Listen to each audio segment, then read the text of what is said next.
Para ho.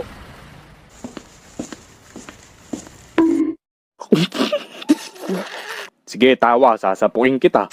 Kalbong malaking tao na untog ang ulo. Nya, nya, nya, nya, nya, nya, nya, nya. Nakakayang experience. Storytelling muna tayo. Alam ko namang kahit isang beses, may nakakayang pangyayari na sa buhay nyo. Pinalo sa harap ng maraming tao. Nahulog sa kanal. Binasted ni crush. Keljan, crush kita. Ew, di kita type.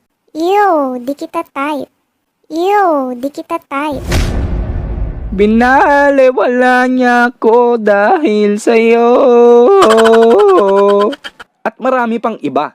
Pero itong ikikwento ko sa inyo sobrang nakakahiya talaga. Noong junior high school pa lang ako, habang nagpa-practice kami ng para sa sayaw, syempre high school, expect mo na mga koloko yung mga ginagawa namin. Puro kami kalkuhan. So weird. Tapos habang nagpapakitang gilas ako, sus, basic lang sumayaw Champion ako sa amin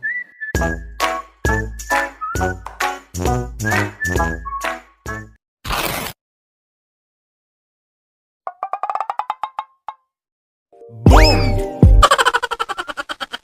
Oh my goodness, ang aking pants. Sobrang nakakaya talaga yun kasi sakto nasa likod ko mga kaklase ko.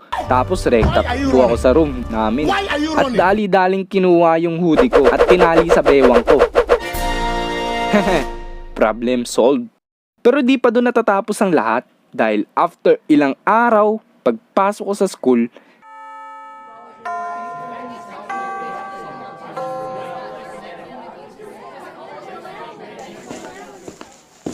"Uy pre, napunit na naman pants mo?" "Ha? Hindi bakit? Punit pants mo tignan mo." Boom! Boom! Nasuot ko yung pants kong punit. At ang masaklap doon, mula bahay pala yun hanggang school, suot-suot ko yun. Bakit? Bakit nangyayari sa akin ito? Sir, pwede po ba umuwi muna? Bakit? Kasi po punit yung pants ko Pwet mo may racket. Sir, hindi ako nakikipagbiroan. De, joke lang. Di ganun yung sinabi pero hindi ako pinayagang umuwi. Tapos saktong-sakto pa talaga kasi isa ako sa mga officer ng isang organization sa school namin. Kaya isa ako sa mga magpo-promote sa mga public school noong araw na yon. Pero pagtapos naman namin mag-discuss, nakasurvive naman ako.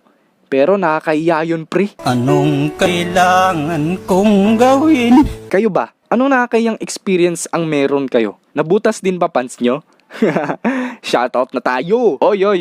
Gusto ko lang sabihin sa inyo na 84.1% sa inyo ang hindi nakasubscribe. Kaya subscribe naman. Baka naman.